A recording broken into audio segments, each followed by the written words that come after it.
Hey all, Farmer Dre back at it.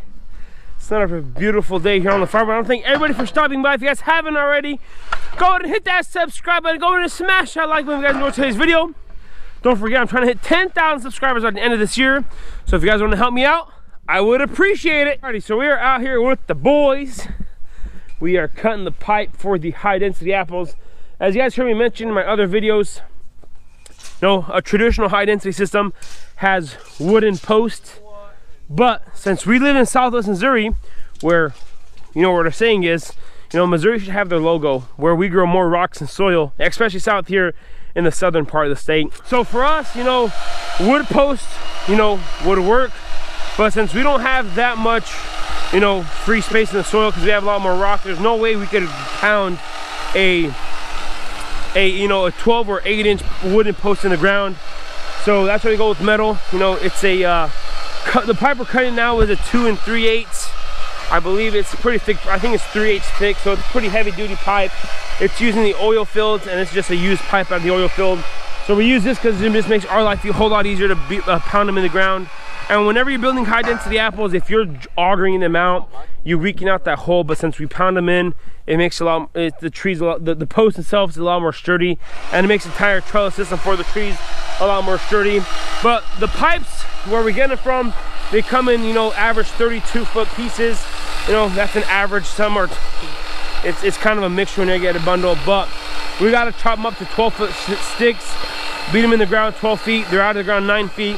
And then we allow the high density apples to get anywhere from 10 to 11 feet high. That gives us ample room to go ahead and train the system. But, like I mentioned, they come in long pieces, so we have to spend our time and energy to chop these up. So we got here, the boys out here, they are working. And we are using, last year I used a grinder saw, a chop saw. And this year I went ahead and bought me a bandsaw, and this is here right here. They got that good old Harbor Freight bandsaw that I bought the insurance, so if we do mess up, because we got to do like 300 or 400 cuts out here on this thick pipe. So yeah, so that's what we're doing today, or the boys are. I'm just out here filming. That's the beauty. That's the beauty about being a YouTuber. You just the boys work, and you're just out here filming, and then they'll get the job done. So let me get to work here real quick. So we have Isaac here. He needs assistance to measure out the there you go, 12 foot there. See that 12 foot? Like I mentioned, this is thick stuff. This is, it's heavy stuff. We're pretty strong. Whenever Adrian and I were in high school, we used to be one of the strongest in our weight room. I believe my max deadlift in high school was 525, and Adrian's, I don't know what he was, but we went to a small high school where we went to, Morrisville, and I was probably one of the strongest ones in school just because I was so big, tall, just a hard-working boy. But anyways, these kind of get heavy for us as well, so they will work perfect for a high-density system.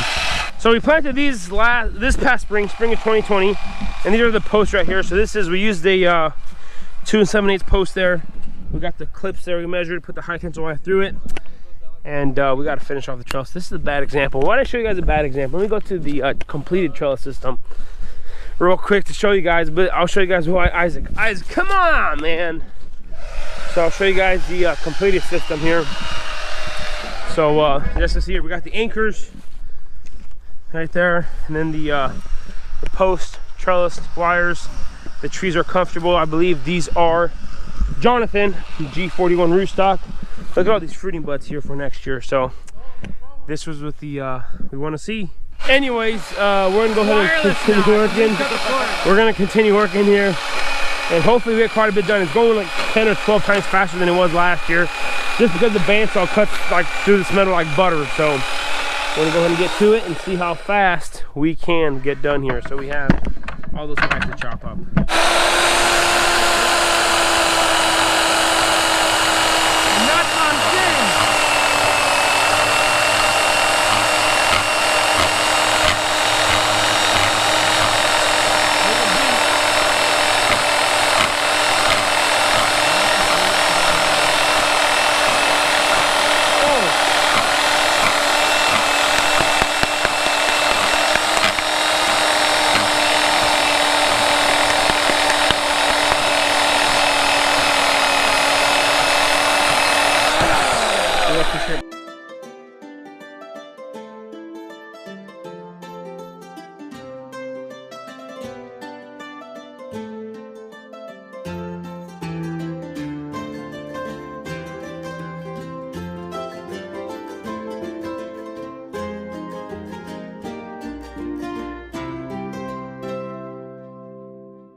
Alrighty, y'all. You broke your blade again. I'm on the injured list. So I was lifting up this pipe, and don't mind the white legs here, but I hit my pipe. Look at that. Ah. Oh.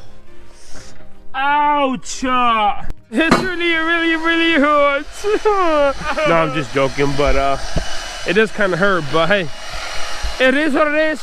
Gotta get back to work. You get a day off now. Yeah, I get to get a day off. So you guys see this guy right here? He ruined the blade on my bandsaw. I used it once. He broke it, but he wants to put the blade. No. He broke it. You guys hear that? He ruined the teeth. He ruined the teeth on my bandsaw. Brand new bandsaw. You guys see that right there? He ruined my blade. And that's normal. And it's flat on the one side. Look at this guy. Look at this guy ruining my stuff. I got too much horsepower. Tape measure, let's go. Tape measure, let's go. Tape measure.